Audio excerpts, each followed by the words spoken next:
name is Beston. I live in Cape Town. Also, I do delivery. Interbet helped me to realize my dreams.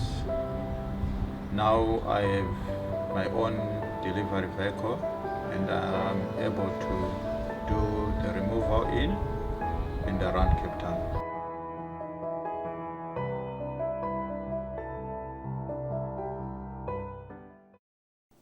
Welcome to the Gallop TV studios here at headquarters Hollywoodbets Greyville Racecourse, where Dees Dynant and I will be taking you through the preview for Sunday's race meeting, Sunday the 18th of February 2024, where we race up in the capital, Pietermaritzburg, Hollywoodbets Scottsville, and there is an interesting 8-race program that awaits us.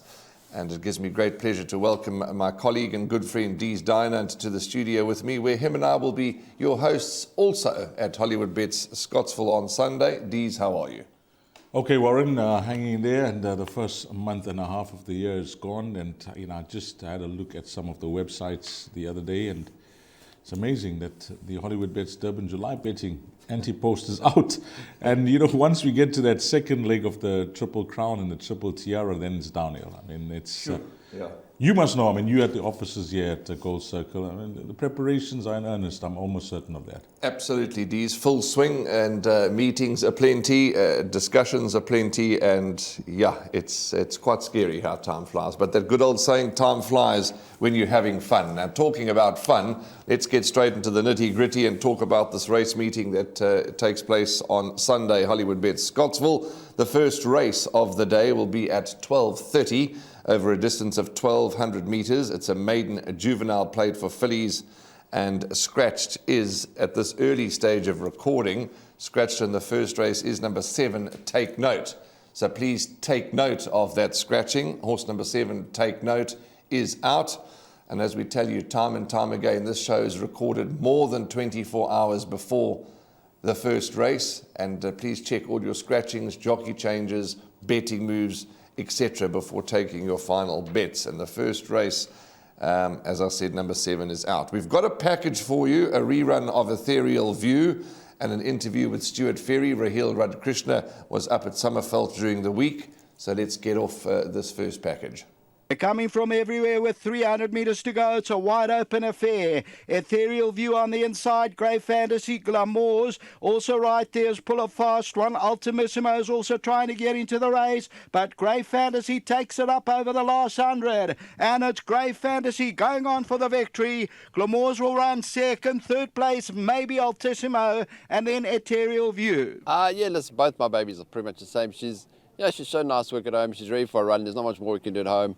We haven't tested her, but like I say, she's ready for a run. I don't think she'll disgrace herself, so yeah, we'll just see where we are. But I mean, she's like I say, she's shown nice work, and you never know what anybody else's fillies are. I think there's a bit of talk for some. Obviously, Byron Bottas be hard to beat, but listen, I think she's a back end of a quartet chance.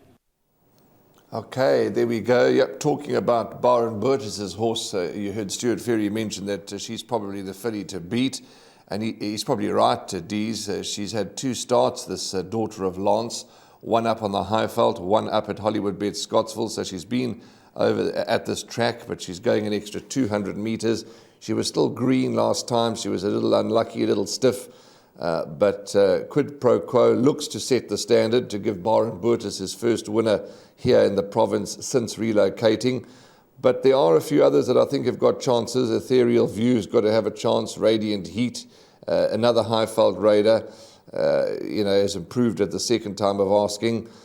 We're going to watch the betting on the first timers as we get closer to race time. I see they've priced up number 8, Magical View, at around 5-1. But for me, Quid Pro Quo could could get it right. 2 runs, 2 seconds. I think she's the one to beat. Yeah, at the time of recording, she's 8-10, Warren, so I think she deserves a position at the top of the betting boards, and it doesn't surprise me that they've priced her up in the red. On a debut run, she was dumb and green, but she was, finishing off that race very quickly. And interesting that, on a debut, which was his first runner, that's Byron Bottas in the province since relocating, she took on winners that day, and she was receiving a sex allowance. And with that 54.5 kgs on her back, I did have a word with Byron Borges at the course, and he mentioned to me that he went in quietly confident. He said he didn't know the local form, etc., but he was hoping that, if she brings her homework to the track, because she travelled down well, she settled in nicely, that she'll go pretty close to winning it. But full marks to, Tristan Godden making the right choice with Mike Miller's runner, called just reckless, winning a good race. But now she's back in maiden company against her own sex. I think it's a right race for her. They've engaged the services of Richard Fourie. That tells the story. And you're correct. I think she will be the filly to beat. I must compliment Tristan Godden, and I've done it a few times in these juvenile races, is that he's got a great job with them when it comes to these young horses and the way they're stepping them out. We know that there's a production line there's a whole conveyor belt of them, Warren, of 2-year-olds, and they're doing superbly well. But he seems to get it spot on with his choice, and he could have easily gone for Ethereal View here. So he's gone for the first timer, who I'm almost certain will be the right one from the stable. But as you mentioned, it's you and I that will be working at Hollywoodbets Scottsville, so hopefully we can get a word from whoever is being represented from the yard on course on Sunday. But that's the one I'll keep an eye on. Number 8, Magical View. Edge of Tomorrow, Hollywoodbets 25-1 into 12-1 early betting support. And I see number 6, Dashing Justice from 14-1 into 10-1. But all eyes will be on this horse.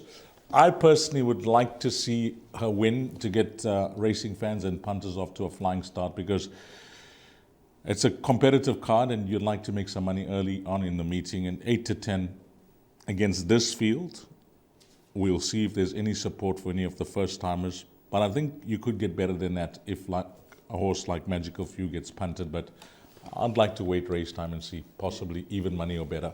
Okay, so that's the first race. That's Deeze's assessment. We're in the camp of the favourite. Interesting observation before we close up the first race. Of course, Sean Veal rides for Stuart Ferry, Alabama Rain, but Diego de Gavea is carded to ride for Stuart Ferry in the first race, and he's elected to go with Yogas Governor's horse, Dashing Duchess. With Sean too, absolutely. He's having a good run with his juveniles, and he's teamed up successfully with Sean. So you might want to have a look at the betting market with Dashing Duchess as race time gets closer. What about Connie Smith's horse before we move on? Absolutely, Dees. Huge improvement from run 1 to run 2. Ran second last time. Cornet Stable's a little quiet by his high standards, but they're placing, they're running well. He's going to start firing properly soon. You've got to include Radiant Heat. When Cornet Spies comes down, he comes down and normally goes home with a bit of cash in his back pocket for the patrons. So those are the horses to keep an eye on, but we do believe that it could be quid pro quo to set the day off to a good start for favourite backers.